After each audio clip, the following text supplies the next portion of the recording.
Before Ford became one of the most powerful industrial names on earth, it was the dream of a mechanic who had already failed twice. Henry Ford was born in 1863 on a farm near Dearborn, Michigan, at a time when the United States was still being transformed by railroads, steam power, and mass migration. His father expected him to remain close to the land. Henry was drawn instead to machines. As a boy, he dismantled watches to understand how their parts worked together. As a young man, he left the farm for Detroit, where workshops, foundries, and engine companies were turning the city into one of America's industrial laboratories. He trained as a machinist, repaired engines, and learned that complicated machines could be understood if they were broken into smaller systems. But the machine that obsessed him did not yet belong to ordinary people. In the late 19th century, the automobile was still an experiment. Steam cars were heavy. Electric cars were quiet but limited by their batteries. Gasoline vehicles were noisy, unreliable, and difficult to operate. To most Americans, the horse remained more practical. Henry Ford saw something else. He believed the internal combustion engine could become the foundation of personal transportation, not merely a toy for wealthy enthusiasts, but a machine that could eventually change how millions of people worked, traveled, and lived. That belief began to take physical form after Ford joined the Edison Illuminating Company in Detroit. The job gave him stable income, access to machinery, and experience maintaining the engines that generated electricity for the growing city. At night, he worked on a smaller gasoline engine of his own. In 1893, Ford successfully tested a simple one-cylinder engine. 3 years later, in a shed behind his home, he completed his first automobile. It was called the quadricycle. The vehicle was little more than a lightweight metal frame mounted on 4 bicycle wheels. It had no roof, no steering wheel, and almost none of the features that would later define a modern car. But it moved under its own power. When Ford prepared to drive it for the first time in June 1896, he discovered a problem that would become part of the machine's legend. The quadricycle was too wide to pass through the shed's existing doorway. The opening had to be enlarged before the vehicle could enter the streets of Detroit. The test proved that Ford could build a working automobile. It did not prove that he could build a successful company. Ford sold the quadricycle to finance further experiments.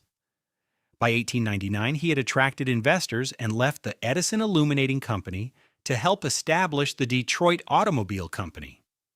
The venture failed. Its vehicles were expensive, production was slow, and the quality did not satisfy customers or investors. Ford wanted more time to improve the machine. His financial backers wanted a product they could sell. The company collapsed after roughly 18 months. For many inventors, that might have been the end. Ford had abandoned a secure career, spent investors' money, and failed to turn his engineering ideas into a viable business. Instead, he became more determined. He concluded that the automobile industry was attacking the wrong problem. Other companies were concentrating on expensive machines built in small numbers. Ford wanted to simplify the car, reduce its weight, and eventually lower its price. But vision alone would not bring investors back. He needed proof. In 1901, Ford built a racing car called Sweepstakes and entered it against Alexander Winton, one of the most famous automobile manufacturers and drivers in the country. Winton had the stronger reputation and the more powerful machine. Ford was still known largely as a mechanic whose first company had failed. The race changed that.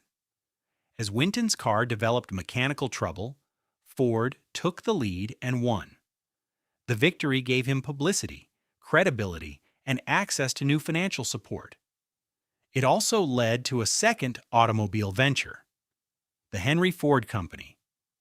That partnership soon broke apart as well. Ford's investors wanted to bring a commercially viable car to market.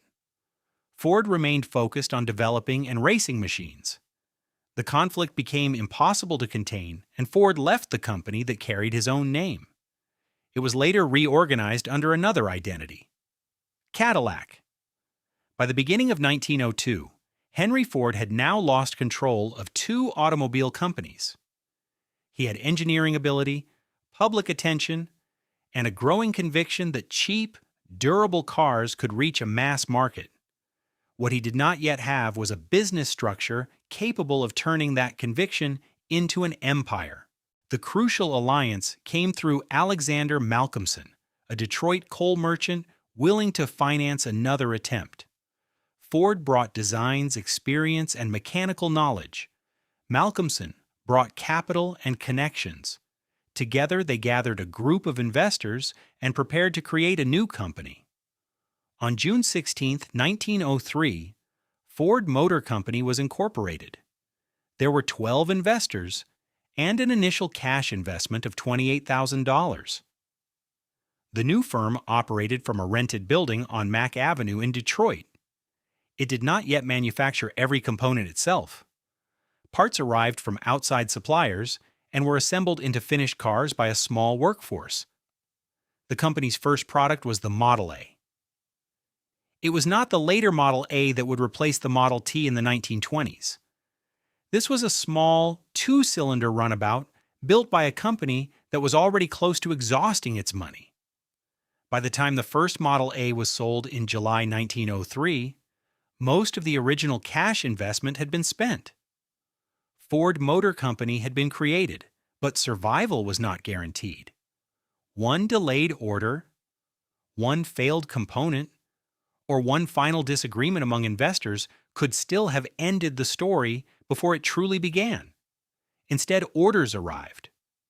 By October, the company had turned a profit.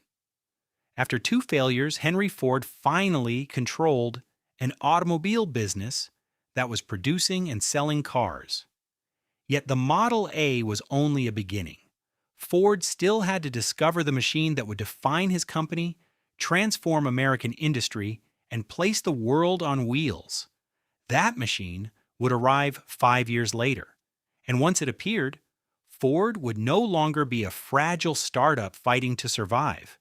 It would become a system powerful enough to remake modern life. Ford Motor Company survived its first year, but survival was not Henry Ford's final objective. He did not want to build another small manufacturer serving wealthy buyers. He wanted a car that could escape the world of private clubs, racing exhibitions, and expensive mechanical hobbies. But in 1903, Ford did not yet know exactly what that car should be. The young company experimented rapidly. New vehicles appeared under a sequence of letters, each one testing a different combination of price, power, size, and purpose. Some were light runabouts. Others were larger touring cars. Ford was searching for a machine that could reach beyond the existing automobile market. That search exposed a conflict inside the company. Alexander Malcolmson and several other investors saw opportunity in luxury cars. Wealthy customers could pay high prices, and expensive automobiles seemed to promise larger profits on every sale. The result was the Model K, a large six-cylinder touring car introduced in 1906. It was powerful, costly, and far removed from the machine Ford wanted. Ford believed that complexity created weight, weight created cost, and cost kept the automobile trapped among the rich. To reach ordinary Americans, the company had to move in the opposite direction. His first convincing step was the Model N. Introduced in 1906, the Model N was smaller, lighter, and far less expensive than the Model K. Its four-cylinder engine was mounted at the front, and its simple construction brought Ford closer to the idea of a practical, everyday car. Customers responded. The Model N became a strong seller and proved that demand existed below the luxury market. Americans did not merely want to watch automobiles pass. Many wanted to own one. If someone could build a machine they could afford and maintain. The success strengthened Ford's position. In 1906, he became president of Ford Motor Company. His disagreement with Malcolmson ended with Malcolmson leaving the business, allowing Ford to concentrate the company more directly around his own vision. Production had already moved from Mack Avenue to a purpose-built factory on Piquette Avenue in Detroit. Piquette was not yet the industrial machine Ford would later create. Workers assembled automobiles in groups. Parts were carried across the floor, while mechanics moved from one stationary vehicle to another. Every car still required substantial handling and skilled labor. But on the third floor, a small experimental area became the birthplace of something different. The Model T was not designed by Henry Ford alone. Ford directed the project, but engineers and draftsmen transformed his objective into a working machine.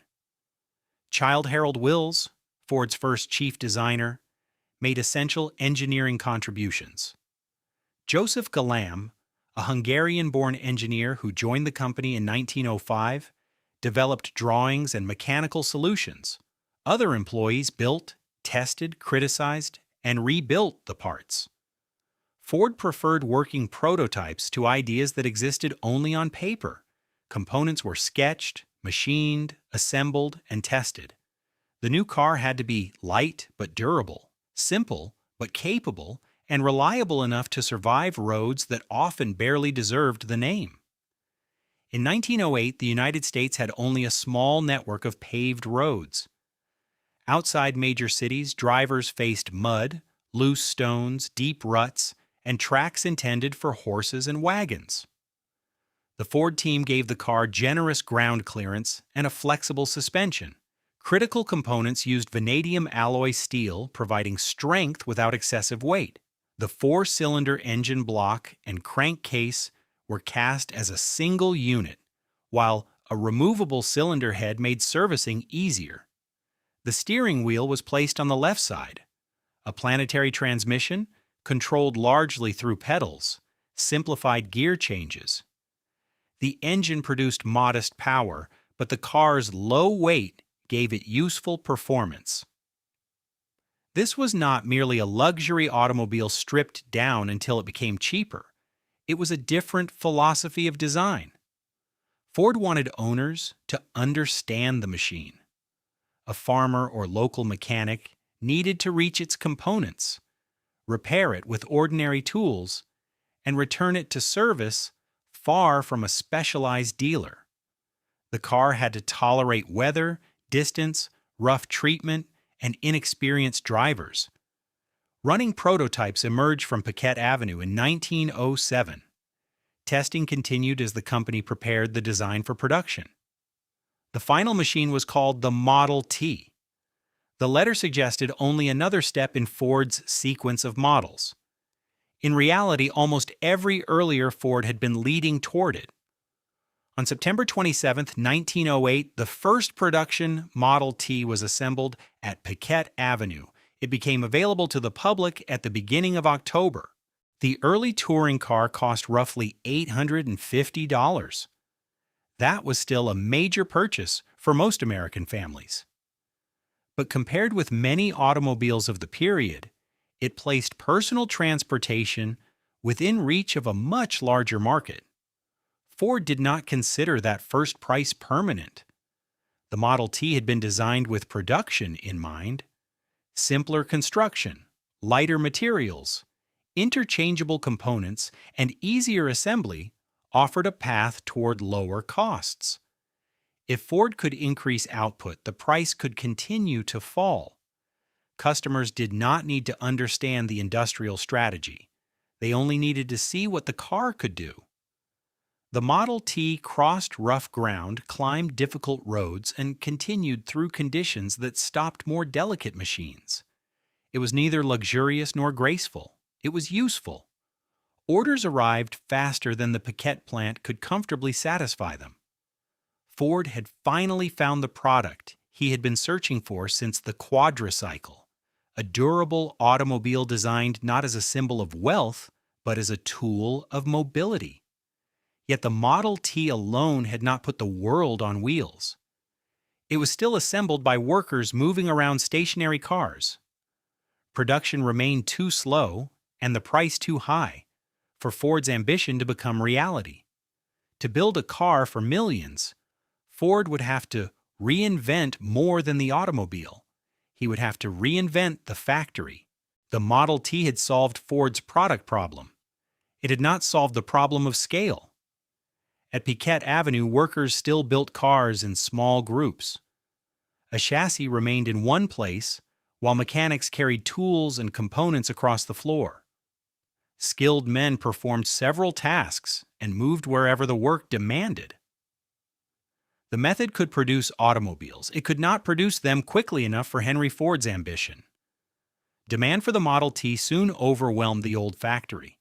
Ford needed more space, but a larger building alone would only reproduce the same limitation on a wider floor. The new plant had to change how work moved. In 1910, Ford transferred automobile production to Highland Park, north of central Detroit.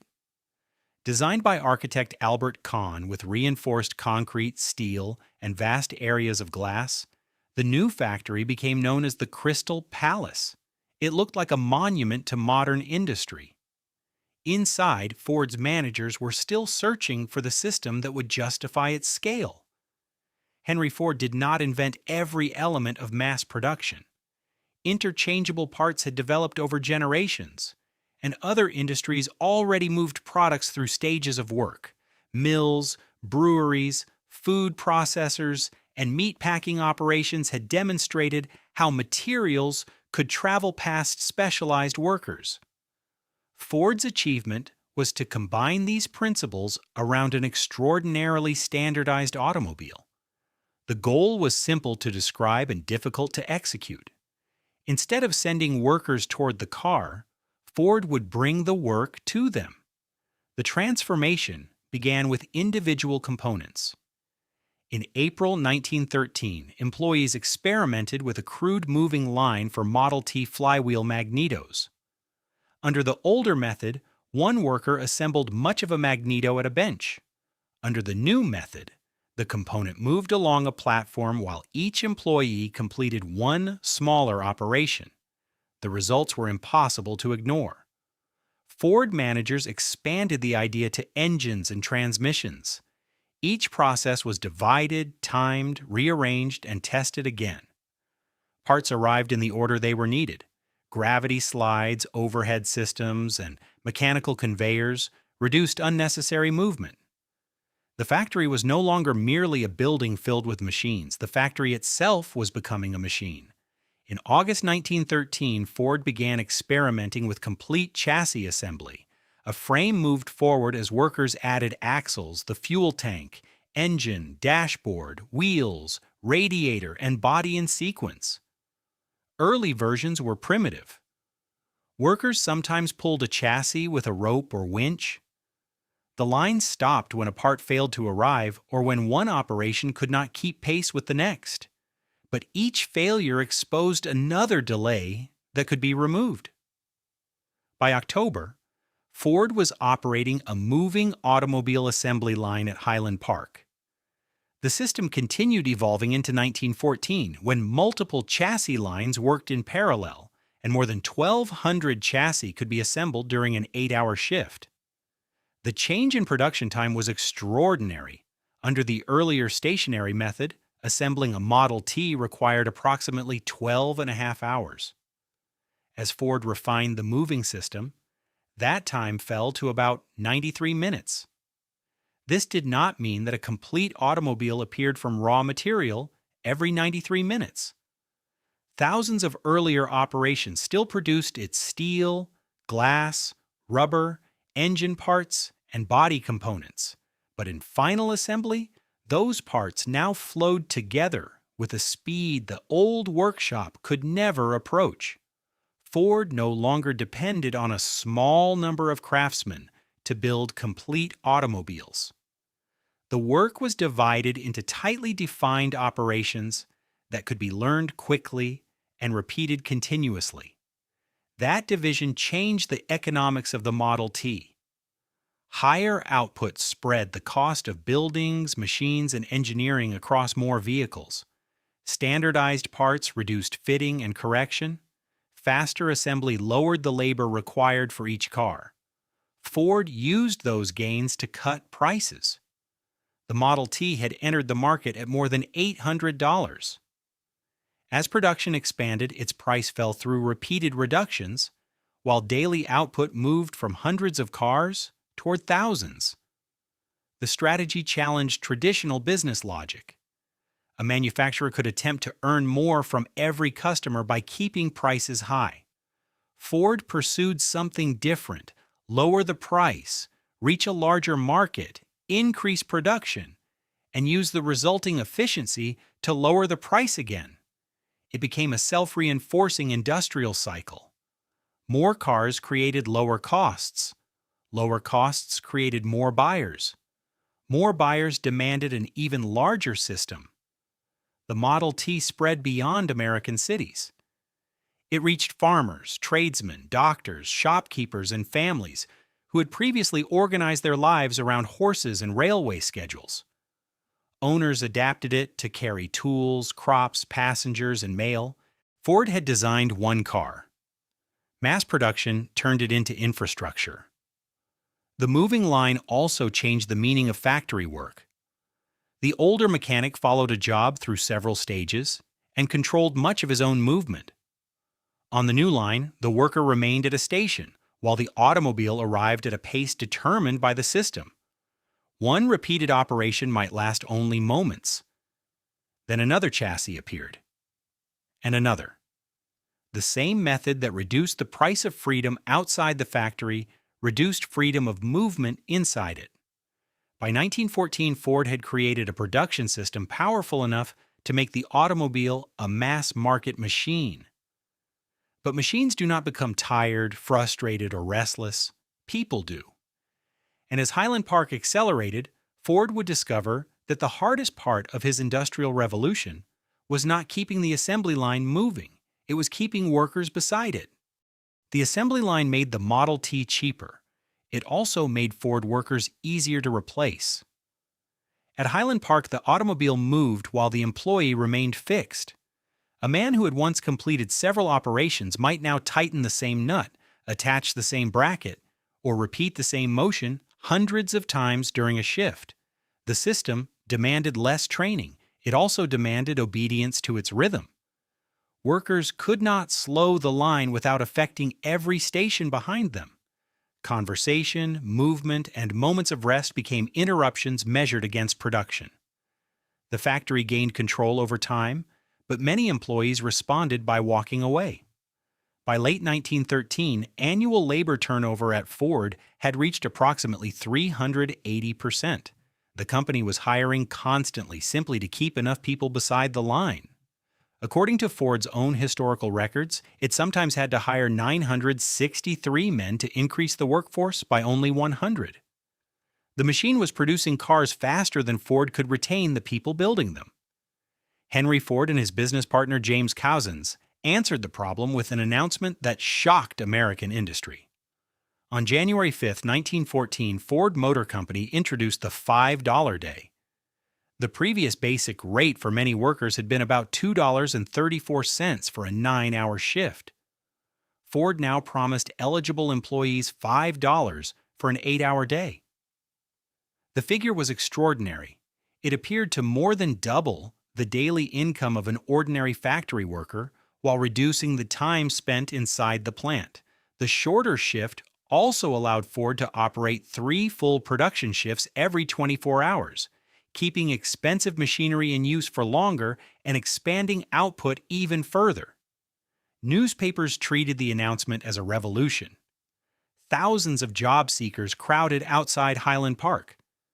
Men traveled to Detroit from other cities, convinced that Ford had created an opportunity unavailable anywhere else.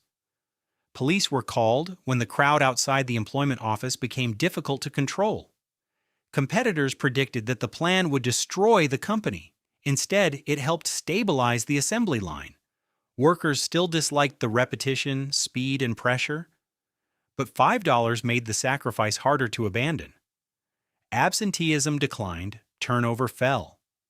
Ford gained a more reliable workforce, while employees gained access to wages that could transform the lives of their families. The $5 day became one of the most powerful symbols of Henry Ford's public image. But the promise was more complicated than the headline. $5 was not initially an unconditional wage paid equally to everyone. The plan combined base pay with a profit-sharing payment.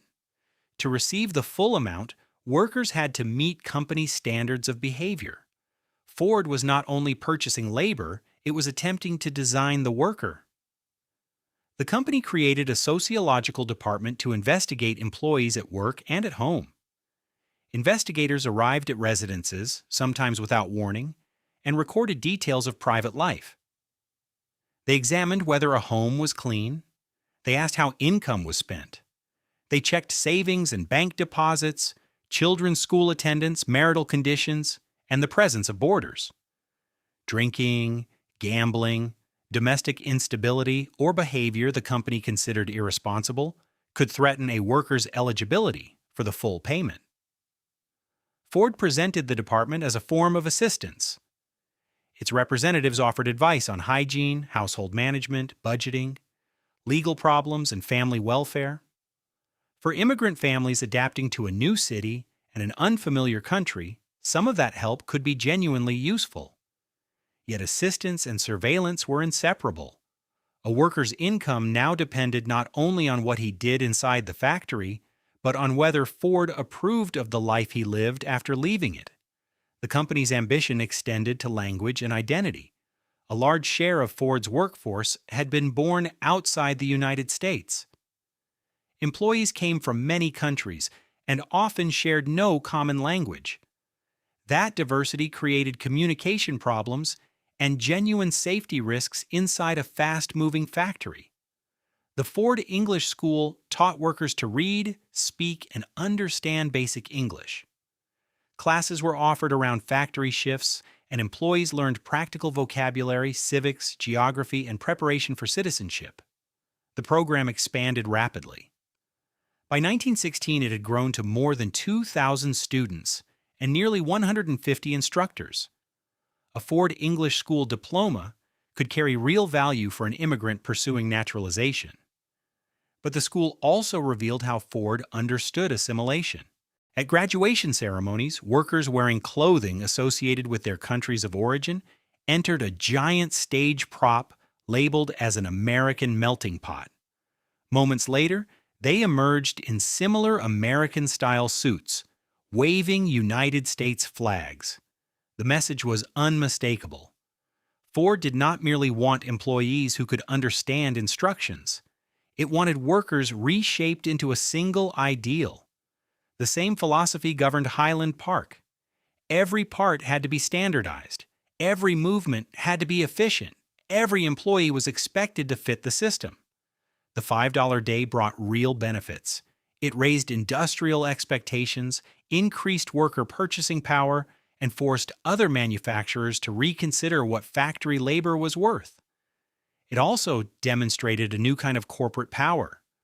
Ford could offer a wage that changed a family's future and then use that wage to demand access to the family's private life. It could present discipline as social improvement and surveillance as protection. For many workers, the bargain was worth accepting. For others, it was proof that Ford's industrial revolution had placed too much authority in the hands of one company. Henry Ford believed high wages could make unions unnecessary. If management paid well, he reasoned, workers should have no reason to organize against it. But wages did not give employees control over the speed of the line, the decisions of supervisors, or the rules imposed from above. Ford had solved the problem of keeping workers inside the factory. He had not solved the struggle over who controlled their lives. And as the company grew into an empire, that struggle would become increasingly difficult to contain. Henry Ford had transformed the factory. Now he wanted complete control over the company behind it. Ford Motor Company had begun with 12 investors. Their money had made the first automobiles possible, but Henry increasingly viewed outside shareholders as interference. He wanted freedom to lower prices, expand factories, and reinvest profits without explaining himself to partners who expected dividends.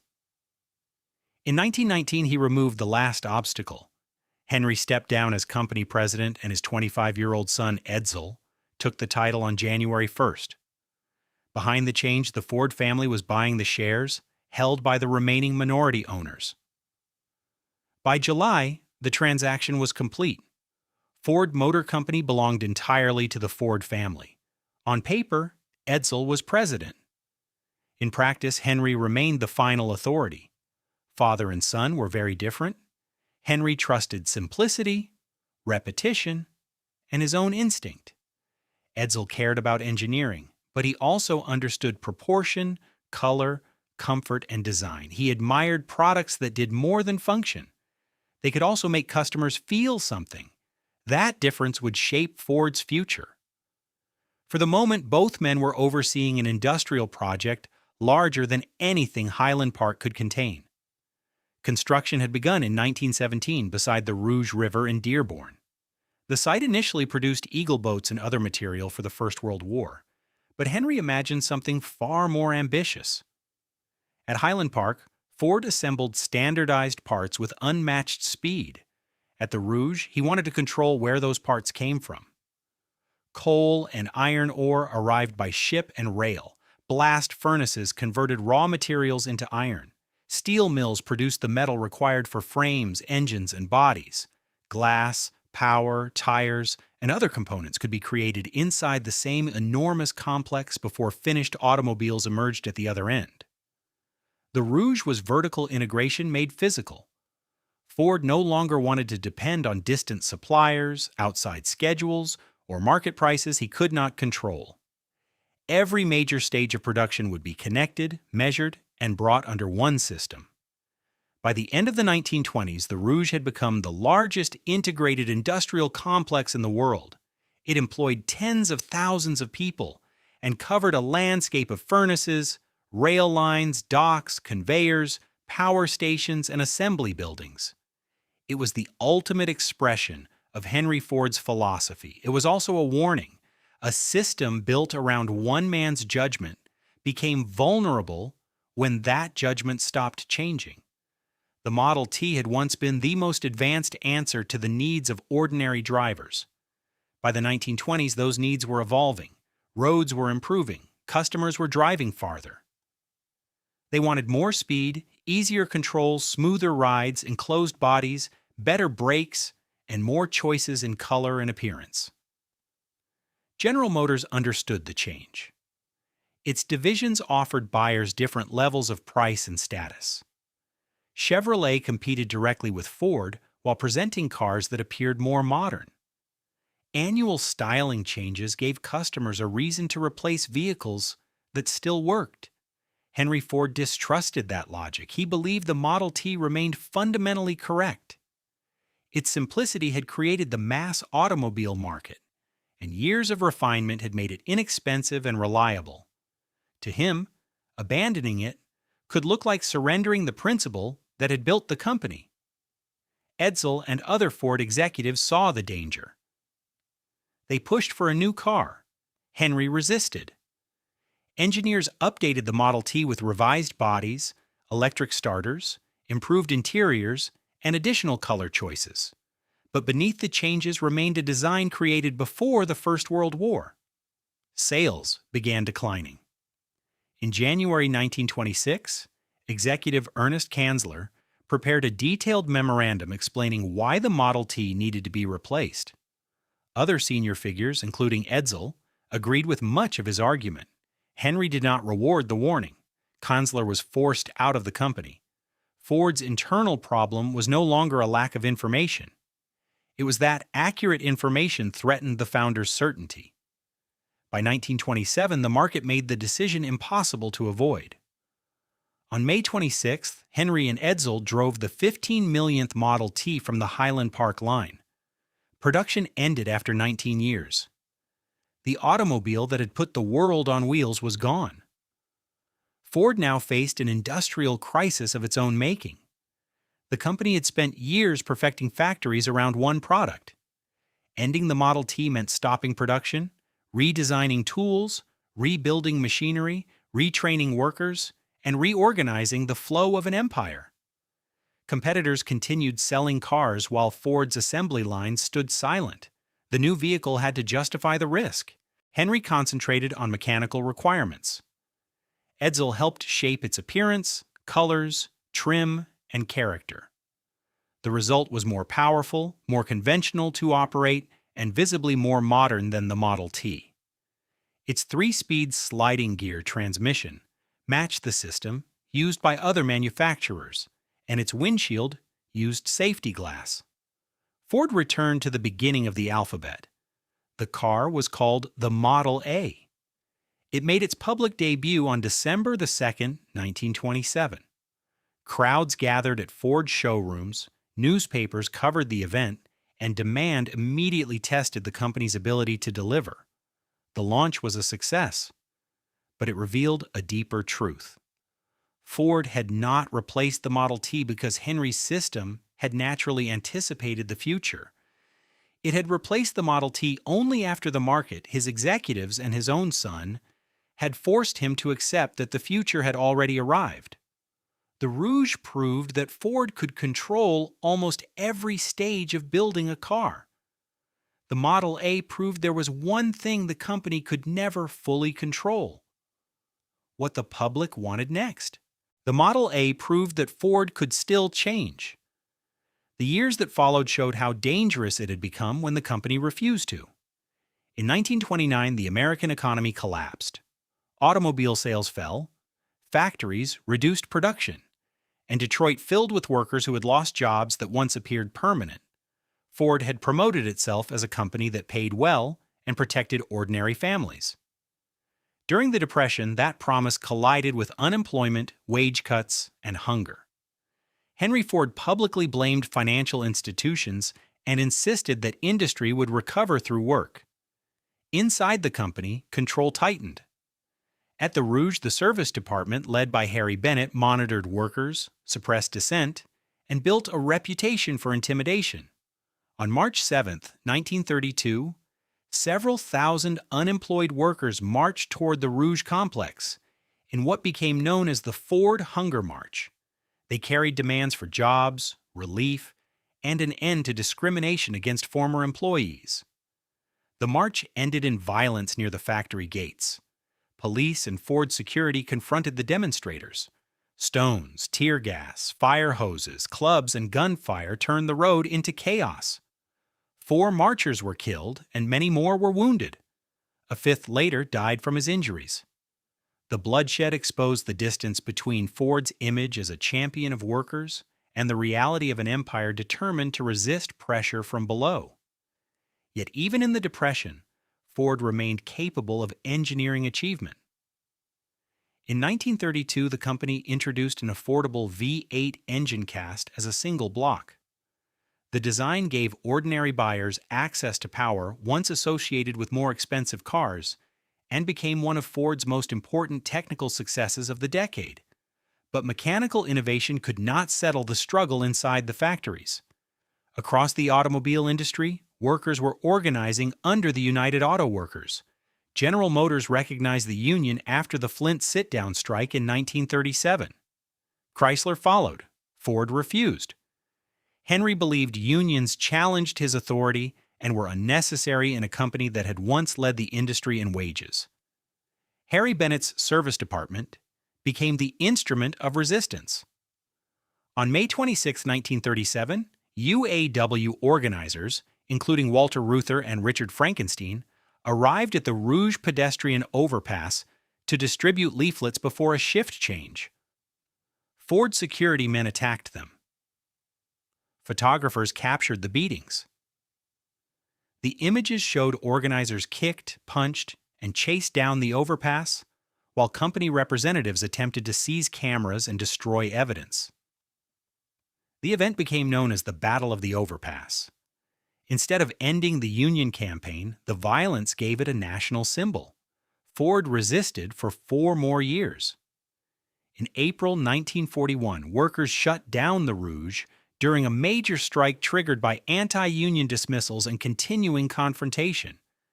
Production stopped inside the industrial complex Henry had built to control every stage of manufacturing. This time the company could not simply replace the people who had walked out. In June 1941, Ford signed its first contract with the UAW-CIO. The agreement covered approximately 123,000 employees. Ford had become the last major American automaker to recognize the union. The surrender came just as the company faced a larger demand. War was transforming the United States into what President Franklin Roosevelt called the arsenal of democracy. Ford factories began producing Jeeps, trucks, engines, tanks, and military equipment. Civilian automobile production stopped in February 1942. The most ambitious project rose near Ypsilanti, Michigan. Willow Run was built to mass-produce the consolidated B-24 Liberator, a four-engine heavy bomber containing hundreds of thousands of parts and miles of wiring. An airplane was not a Model T. Military designs changed during production.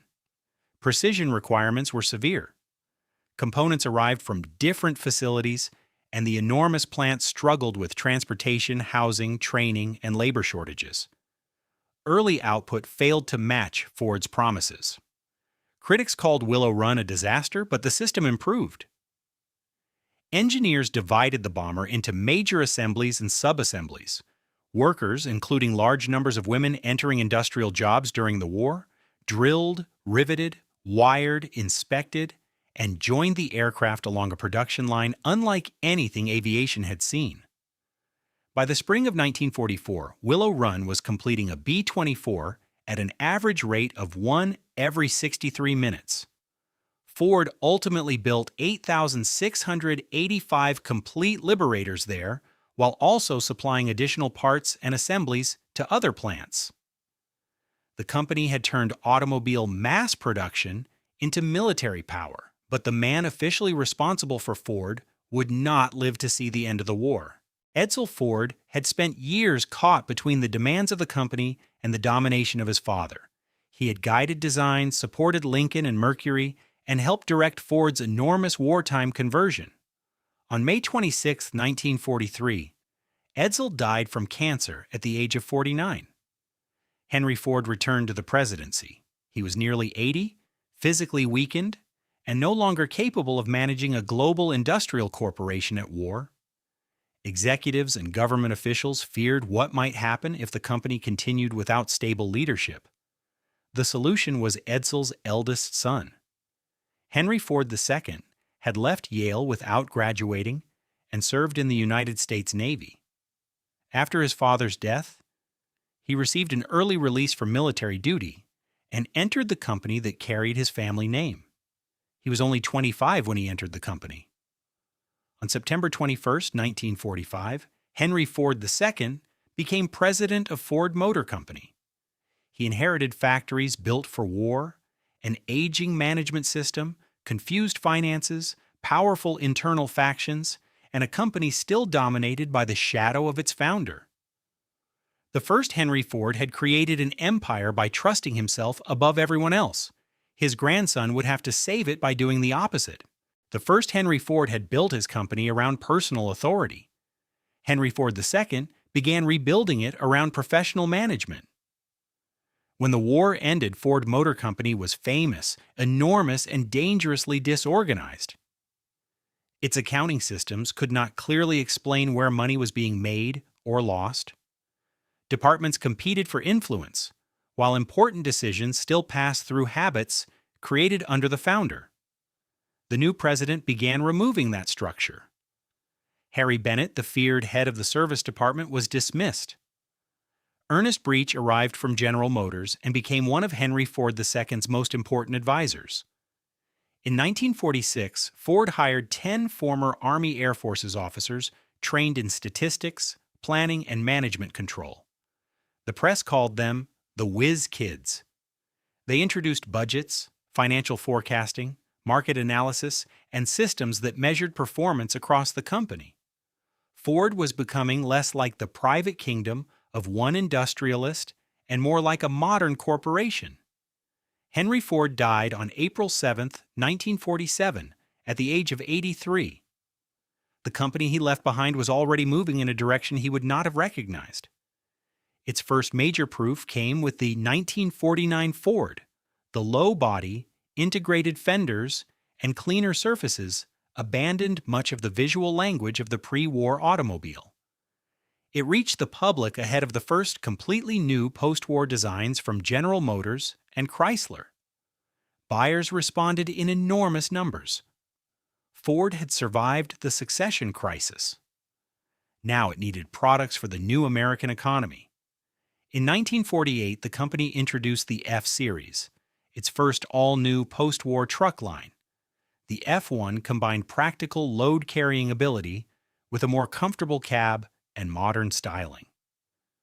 The pickup remained a working machine for farms, construction sites, and businesses, but Ford was moving it towards something broader, a vehicle that could work during the week and belong to family life afterward. That idea would become one of the most valuable foundations in the company. Ford also began competing for emotion. The Chevrolet Corvette arrived in 1953.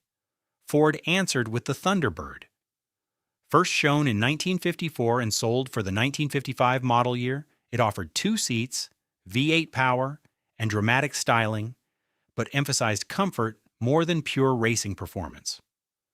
The Thunderbird showed that Ford could build desire as successfully as utility. Success, however, created confidence faster than judgment. Ford executives believed there was space between the Ford and Mercury divisions for an entirely new brand. Years of research, engineering, promotion, and dealer preparation produced the Edsel. It was introduced in September 1957. The timing was disastrous. The United States was entering a recession, buyers were shifting toward smaller cars, and the Edsel arrived with unfamiliar styling, confusing model positions, quality problems, and expectations inflated by Ford's advertising. It became a public symbol of failure. Ford ended Edsel production in November 1959 after only 3 model years. The company lost hundreds of millions of dollars and learned that research could not guarantee desire. The next great Ford began with a simpler observation. A generation born during and after the war was approaching driving age. These buyers wanted style and performance, but many could not afford a traditional sports car. Lee Iacocca supported the development of a compact, attractive automobile using many existing components. Sharing parts reduced cost. A long hood, short rear deck, and wide range of engines, colors, interiors, and options allowed customers to shape the car around their identity. On April 17, 1964, Henry Ford II unveiled the Mustang at the New York World's Fair. The response overwhelmed expectations. Customers crowded showrooms. Ford sold hundreds of thousands during the first model year, and the Mustang created the category later known as the pony car. Unlike the Model T, it did not offer one standardized answer to everyone.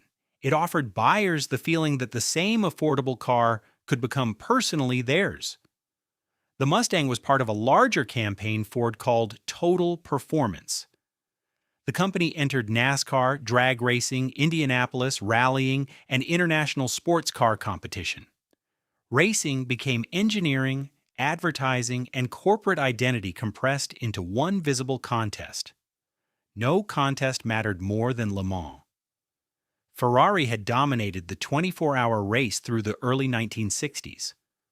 Ford explored purchasing the Italian company in 1963, but negotiations collapsed before an agreement was completed. Henry Ford II approved a different answer. Ford would build a car capable of defeating Ferrari on the track. The early GT40 program failed at Le Mans in 1964 and again in 1965. The cars were fast, but endurance exposed weaknesses in engines, transmissions, brakes, and organization. Ford continued testing and rebuilding. Carroll Shelby's team helped transform the program, while engineers developed the 7-liter GT40 Mark II and systems capable of surviving a full day at racing speed. In June 1966, Ford achieved the result that had seemed impossible. Three GT40S crossed the finish line together in first, second, and third place. The victory was complicated by Ford's planned formation finish. Ken Miles and Denny Hume had led late in the race, but officials awarded the win to Bruce McLaren and Chris Amon because their car had started farther back and covered a slightly greater distance. Ford had still defeated Ferrari. It returned to win Le Mans again in 1967, 1968, and 1969. 4 consecutive victories transformed the company's image. Ford was no longer only the maker of practical sedans and trucks. It had become a symbol of American speed, youth, and industrial confidence. But power can hide weakness. The Mustang and GT40 represented Ford at its most confident. The next decade would test whether that confidence had become carelessness. Ford had won at Le Mans by spending until failure became victory. The 1970s presented a problem that money alone could not solve. American drivers had spent the previous decade buying larger cars, stronger engines, and increasingly elaborate options. Ford had learned to sell performance and personality. Then, the environment around the automobile changed. New federal rules demanded lower emissions and better protection in crashes. Insurance costs rose. Congested cities and growing concern about pollution challenged the assumption that every new car should be larger and more powerful than the one before it. Ford needed a small domestic automobile quickly. The result was the Pinto. Introduced for the 1971 model year, it was designed to compete with compact imports and other new American subcompacts. It was inexpensive, light, and initially popular. For buyers who no longer wanted the size of a traditional Detroit sedan, the Pinto appeared to prove that Ford could respond. But the car would become one of the darkest symbols in the company's history. Its fuel tank was mounted behind the rear axle. In some rear impacts, the tank or filler system could be damaged, allowing fuel to escape and ignite. Serious crashes, lawsuits, and investigative reporting turned the Pinto into a national controversy. The story was often simplified into a single accusation: that Ford had calculated the value of human life and knowingly decided that paying claims would cost less than improving the car. The historical record is more complicated than that popular version. The danger was not. In June 1978, Ford agreed to recall approximately 1.5 million Pintos and Mercury Bobcats for modifications intended to reduce the risk of fuel leakage and fire in rear-end collisions. A company that had built its reputation on affordable transportation now faced a deeper question. What did affordability mean if speed, cost, and competition were allowed to outrun safety? The Pinto crisis did not occur in isolation. In October 1973, Arab oil exporters imposed an embargo against the United States. Gasoline prices rose, filling stations ran short of fuel, and drivers waited in lines that stretched along American roads. Suddenly, the large engines that had represented prosperity looked vulnerable. Japanese manufacturers were ready. Toyota, Honda, and Datsun offered compact cars that used less fuel and developed reputations for reliability. Their vehicles were not merely temporary substitutes during a shortage. They were evidence that the center of automotive power was beginning to move. Ford adapted some of its products. The Mustang II, introduced for 1974, was far smaller and more economical than the original Mustang. Ford also brought the European-designed Fiesta to the United States later in the decade, but the company remained divided between the market it understood and the market that was emerging. Inside Ford, that conflict became personal. Lee Iacocca had risen from sales and marketing to become company president in 1970. He had helped create the Mustang and remained one of the most visible executives in the American automobile industry. Above him stood Henry Ford II. Their relationship deteriorated as Iacocca gained influence. Business disagreements mixed with rivalry, distrust, and the permanent reality that Ford was still controlled by a family whose name was on every factory. On July 13, 1978, Henry Ford II fired him. Ford was profitable when Iacocca left. But profit concealed how rapidly the industry was changing. A second oil shock followed in 1979. Buyers again moved towards smaller, fuel-efficient vehicles. Foreign manufacturers expanded their American presence. Quality, manufacturing discipline, and front-wheel drive packaging became competitive weapons. Ford entered the new decade with famous brands, enormous factories, and one of the strongest truck businesses in the world. It also entered with aging products, high costs, and no easy answer to the imported cars winning American trust. The company had survived depression, war, and succession. Now it faced a different threat. Customers no longer believed Detroit automatically built the best cars, and Ford would have to reinvent not only what it sold, but how it listened. Ford entered the 1980s knowing that its old advantages were no longer enough. Japanese manufacturers had changed what American buyers expected. A car could be affordable, fuel-efficient, well-assembled, and reliable for years. Ford's answer began inside the company. Executives pushed quality higher in product development and manufacturing. Engineers, designers, finance teams, and factory specialists were brought into projects earlier instead of working in isolated departments. The company studied how drivers actually used their cars, from dashboard controls to luggage space and seating comfort. One project carried more pressure than any other: the Taurus. Its smooth aerodynamic body rejected the rectangular forms that dominated American sedans. The interior was designed around the driver and passengers rather than around existing components. Front-wheel drive created more usable space, while attention to visibility, ergonomics, and assembly quality reflected lessons Ford had been forced to learn. The design was a risk. If buyers rejected it, Ford would have invested heavily in a car that looked unlike almost everything else in its showrooms. The Taurus went on sale for the 1986 model year. It succeeded. The car won major awards, attracted customers back to Ford sedans, and helped make aerodynamic styling normal across the industry. For a company that had spent the previous decade reacting to change, the Taurus proved Ford could still lead it. But the next transformation would not come from a sedan. It would come from a truck. The Explorer, introduced for the 1991 model year, combined the height and rugged image of a truck with the seating, comfort, and equipment expected in a family vehicle. American buyers embraced it. The sport utility vehicle began replacing station wagons and minivans in suburban driveways. Higher prices and truck-based production made vehicles like the Explorer especially valuable to manufacturers. Ford followed with the larger Expedition and Lincoln Navigator. At the same time, the F-Series continued becoming the financial center of the company. Success changed Ford's priorities. Cars such as the Taurus had rescued the business by demanding discipline and fresh thinking. Trucks and SUVs produced richer profits and encouraged the company to depend on a market that appeared impossible to exhaust.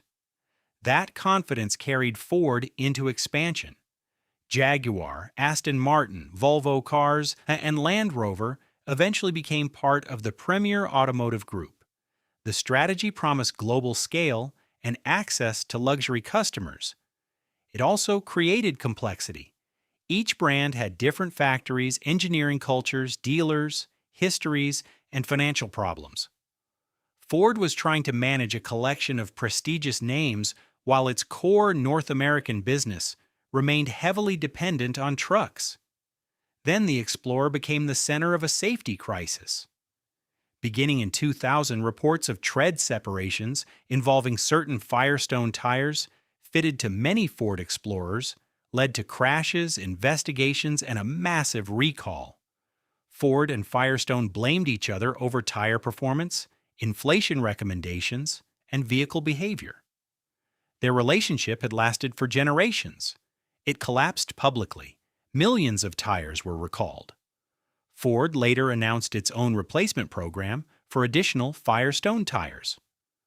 Congressional hearings and relentless news coverage damaged trust in both companies. The controversy was not caused by one decision alone. Tire design, manufacturing conditions, heat, inflation pressure, maintenance, and vehicle dynamics all became part of the investigation. But customers saw something simpler. A profitable family vehicle had been connected to preventable deaths, and two famous companies appeared more interested in assigning blame than accepting responsibility. Ford's problems spread beyond the recall. The technology boom ended. The American economy weakened. Quality concerns returned in parts of the lineup, while the expensive luxury empire failed to deliver the transformation Ford expected. In October 2001, William Clay Ford Jr., Henry Ford's great-grandson, became chief executive. Bill Ford spoke about environmental responsibility, better products, and restoring trust. He sold assets, reorganized operations, and tried to reduce costs. But the company's basic dependence remained. Large trucks and SUVs generated the money supporting much of the empire. When fuel prices rose or demand weakened, Ford's financial structure became vulnerable. By the middle of the decade, the company was closing plants, cutting jobs, and losing ground in North America.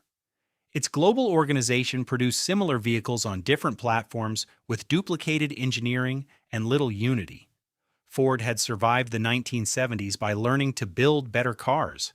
Now it had become too large, too divided, and too dependent on yesterday's profits. Bill Ford understood the company needed an outsider capable of challenging everything it considered normal. In 2006, he found one in the aircraft industry. His name was Alan Mulally. And Ford was about to gamble the entire company before the global economy collapsed. Alan Mulally arrived at Ford in September 2006 with no experience running an automobile company. That was exactly why Bill Ford had hired him. Ford's divisions behaved like separate kingdoms. Regional teams developed similar vehicles on different platforms.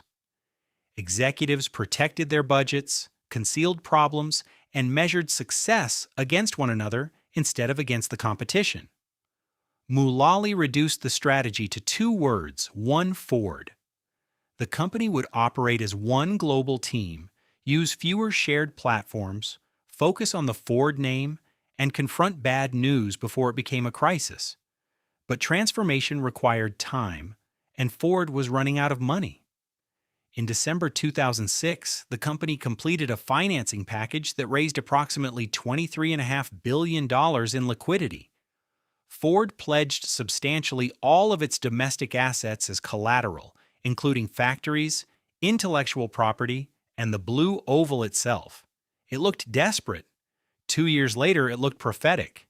Mulally simplified the empire. Aston Martin was sold. Jaguar and Land Rover went to Tata Motors. Volvo Cars was sold to Geely. Mercury was discontinued. Capital and engineering attention returned to the core Ford and Lincoln businesses. Inside weekly management meetings, programs were marked green, yellow, or red. At first, almost everything appeared green, even as the company lost billions. Mulally insisted that admitting a problem would not end a career, hiding one might. Gradually, the culture changed. Then the financial system collapsed. In 2008, vehicle sales fell, credit markets froze, and General Motors and Chrysler moved toward government-supported bankruptcies. Ford joined them in Washington to warn that the failure of one automaker could damage the entire supply chain. But Ford did not enter bankruptcy or take the emergency bailout loans used to rescue its Detroit rivals. The money raised before the crash gave it room to survive. Survival alone was not the plan. Ford continued funding new products. The Fusion improved its position in the sedan market. Global versions of the Fiesta and Focus replaced regional duplication.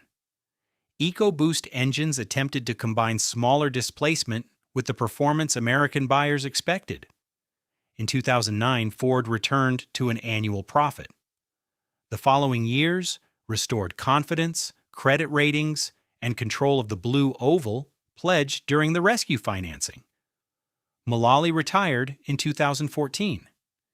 He had not made Ford invulnerable, but he had proved that one of America's oldest industrial companies could change before collapse forced it to. The next transformation would be harder. Transportation was becoming electric, connected, and increasingly defined by software. Tesla demonstrated that an automobile could improve through updates and that battery vehicles could be desirable rather than merely responsible. Ford responded by attaching electrification to its strongest names. The Mustang Mach-E turned the Mustang badge into an electric crossover. The F-150 Lightning brought batteries, software updates, a large front storage compartment, and the ability to supply power to a home or work site to America's most important pickup. Under Chief Executive Jim Farley, Ford divided its operations into Ford Blue for traditional and hybrid vehicles, Ford Pro for commercial customers, and Ford Model E for electric vehicles and software. The structure made the conflict visible. Trucks, vans, commercial services, and combustion-powered vehicles still generated most of the company's earnings. Electric vehicles required enormous investment, while price competition, battery costs, charging limitations, and slower-than-expected adoption damaged profitability. Ford expanded hybrids and delayed or redesigned parts of its electric program. It began developing a lower-cost electric architecture, intended to compete not only with Tesla, but with rapidly advancing Chinese manufacturers. By 2025, Ford Model E had lost billions of dollars for another year, while Ford Pro and the traditional vehicle business remained the financial foundation of the company. The pattern was familiar. Ford's old empire was funding its attempt to build the next one. More than a century after the Model T, the central challenge had not changed. Ford still had to make new technology useful, affordable, and producible at enormous scale. But this time, it was not creating the market alone. It was racing into a future already being built by others. Ford had survived because it learned when to abandon the habits that once made it powerful. Whether it can do so again will decide what the blue oval means in the century ahead. Ford began with a man who believed the automobile should not belong only to the wealthy. Henry Ford did not invent the car. He transformed the system around it. The Model T changed who could travel. The moving assembly line changed how the world manufactured. The $5 day changed the relationship between a factory and its workers. But every revolution creates new dangers. The same certainty that allowed Henry Ford to challenge an industry later made him resist change, unions, new designs, and even the advice of his own son. Ford's history became a cycle. Innovation created power. Power created confidence. Confidence became rigidity. And crisis forced the company to learn again. It happened when the Model T remained in production too long. It happened when violence replaced dialogue at the Rouge. It happened when the Pinto revealed what speed and cost could hide. And it happened when trucks and SUVs became so profitable that they carried too much of the empire. Yet Ford survived. It survived the Great Depression. It converted factories for war. It rebuilt itself after the death of Edsel Ford. It created the Mustang, defeated Ferrari at Le Mans, helped define the modern pickup, and endured the collapse of the American automobile industry without entering bankruptcy. Today, the blue oval stands between two worlds. One is built from engines, steel, factories, trucks, dealers, and more than a century of industrial memory. The other is being shaped by batteries, software, automation, and competitors that do not care how powerful Ford once was. The next chapter will not be secured by history. It will be secured only if Ford can make difficult technology useful to ordinary people, build it at enormous scale, and change before the market leaves it behind. Henry Ford once placed the world on wheels. The company carrying his name must now decide what those wheels will become. Thank you for watching Driven Empires. If you enjoyed this story, subscribe and join us as we uncover the ambition, victories, failures, and decisions behind the world's greatest industrial empires. And tell us in the comments, what does Ford represent to you today? American strength? A company trapped by its past? Or an empire preparing to reinvent itself one more time?